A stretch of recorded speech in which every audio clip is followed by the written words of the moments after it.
सिर्फ टिकट ही नहीं बिका बल्कि थैली पर मंत्री पद भी बिका। ये आवाज़ तो आप सुने ही होंगे, देखे ही होंगे, या फिर आप वीडियो में देख लिए होंगे। लेकिन क्या अब बाहुबली नेता आनंद मोहन ये बात फिर से बोल पाएंगे? उन्होंने जो बगावत की सुर छेड़ा उसके बाद एनडीए में हलचल मच गई, तो अब उनके बेटे को सीएम सम्राट चौधरी ने सेट कर दिया। क्या अब आनंद मोहन फिर से बगावत करेंगे? ये अब सवाल हर किसी के ज़हन में तैर रहा है।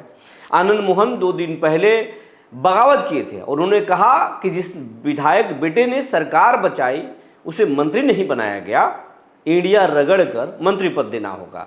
लेकिन मंत्री पद तो नहीं मिला। चेतन आनंद को राज्य स्तरीय एक कमेटी में सदस्य बनाया गया है, जो उप मंत्री का उसे दर्जा प्राप्त है। वो अहम पद माना जा रहा है, जिसमें सिर्फ चेतन आनंद को नहीं बल्कि बाहुबली नेता विधायक मोकामा के अनंत सिंह की पत्नी नीलम देवी और फिर प्रहलाद यादव को भी, जिसने सरकार बचाने में अहम भूमिका निभाई थी, जिस विधायक ने, उनको भी जगह दी गई है। तो सवाल अब यही है कि आनंद मोहन के बगावत से आनंद मोहन के बेटे को जगह मिल गई है। आनंद मोहन क्या फिर बाकी राजपूतों के लिए आवाज़ उठाएंगे या फिर उनका आवाज़ खामोश हो जाएगा? सवाल अब यही सियासी गलियारों में उठ रहा है। जी नमस्कार, मैं हूं विपुल कुमार और आप देख रहे हैं सूर्य विहार डिजिटल न्यूज़। अब हम तमाम दर्शकों से ये अपील करना चाहते हैं कि अगर आप अभी तक इस चैनल पर नए हैं तो आप इस चैनल को ज्वाइन कर लें, आप सूर्य विहार को यूट्यूब पर सब्सक्राइब कर लें, बेल आइकन को दबा लें। अगर आप हमें फेसबुक पर देखते हैं तो पेज को फॉलो करना ना भूलें। हम इंस्टाग्राम पर भी हैं, आप हमें वहाँ भी देख सकते हैं, फॉलो कर सकते हैं। अब आपको खबर विस्तार से बताने जा रहे हैं। कुछ दिन पहले आप आनंद मोहन को देखे होंगे, एक कार्यक्रम में आनंद मोहन बगावती सुर अपनाए और आनंद मोहन का यही अंदाज सबसे अलग करता है। राजपूत समाज हो या फिर बिहार का और किसी समाज, आनंद मोहन को इसी अंदाज से लोग जानते हैं और पसंद भी करते हैं। तो आनंद मोहन कुछ दिन पहले एक कार्यक्रम में उन्होंने कहा कि जदयू में जब तक नीतीश कुमार फिट थे और ठीक थे तब तक कुछ भी नहीं हुआ, थैली कल्चर नहीं आया। लेकिन नीतीश कुमार के खराब स्वास्थ्य के कारण जो है कुछ लोग एक्टिव हुए और फिर थैलियों पर नीतीश कुमार के लोगों को बाहर किया गया और थैलियों पर दूसरे लोगों को टिकट दिया गया, मंत्री भी बनाया गया। और जिसने मंत्री सरकार बचाई, यानी उनके बेटे चेतन आनंद ने सरकार को बचाया था, उन्हें मंत्री नहीं बनाया गया। लेकिन उन्होंने कहा कि नहीं बनाए कोई बात नहीं है, लेकिन जो सरकार बचाएगा वो सरकार चलाएगा भी। एड़ी रगड़ कर मंत्री बनाना पड़ेगा, मंत्री पद देना पड़ेगा। और राजपूतों को लेकर उन्होंने बड़े बड़े बात कहते कि राजपूतों को दरकिनार किया जा रहा है। वशिष्ठ नारायण सिंह के भी उन्होंने चर्चा किया था कि दादा के हालत क्या है। नीतीश कुमार के काफ़ी करीबी रहे हैं, लेकिन आज उनकी दशा क्या है, राजपूतों की स्थिति क्या है। जिसके बाद जेडीयू के राजपूत नेता जो है संजय सिंह उनके खिलाफ में बोले, कई लोग और बोले, दूसरे दल के भी लोग बोले, लेकिन एनडीए में हलचल जरूर मच गई। नीतीश कुमार को संजय सिंह के आवास पर जाना पड़ गया।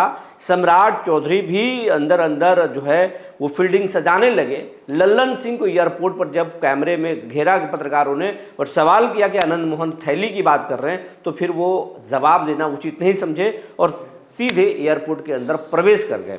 आनंद मोहन के उसके बाद कोई बयान नहीं आया, लेकिन एनडीए में अंदर अंदर हलचल तेज थी। लेकिन कहा जा रहा था कि नीतीश कुमार उनसे नाराज है, लेकिन वैसा कुछ नहीं था। एक दिन पहले ही हमने आपको बताया था, नीतीश कुमार को आनंद मोहन का समर्थन, मौन समर्थन मिल गया। और आज जब एक चिट्ठी आई तो उसमें साफ संकेत भी मिल गया कि नीतीश कुमार आनंद मोहन के साथ हैं।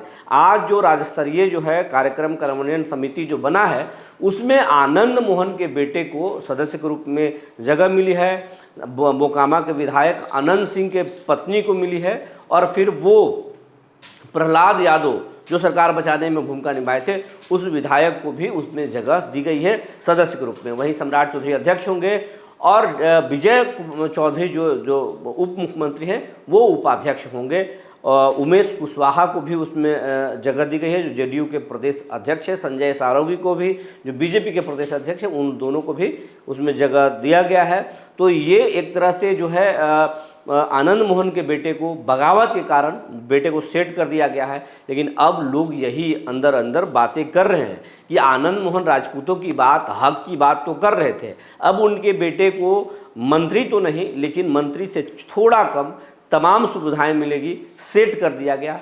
अब जो राजपूतों के हाशिए पे जो जा रहे हैं, राजपूतों को जो सरकार में तवज्जो नहीं मिल रहे हैं, क्या आनंद मोहन फिर से आवाज़ राजपूतों के लिए उठाएंगे या फिर सब कुछ मामला ख़त्म हो गया, अब वो गौन हो जाएंगे? ये बातें आ रही है, ये लोग दबी जुबान चर्चा कर रहे हैं। लेकिन अब देखने वाली बात ये होगी कि आगे अब आनंद मोहन क्या बोलते हैं। आनंद मोहन का कोई पक्ष आएगा, विपक्ष के लोग, विपक्ष के नेता इस मामले में क्या बोलते हैं, और फिर जो लोग आनंद मोहन के खिलाफ में जेडीयू के नेता बोल रहे थे, राजपूत नेता बोल रहे थे, वो इस मामले में आगे आकर कुछ बोलेंगे क्या?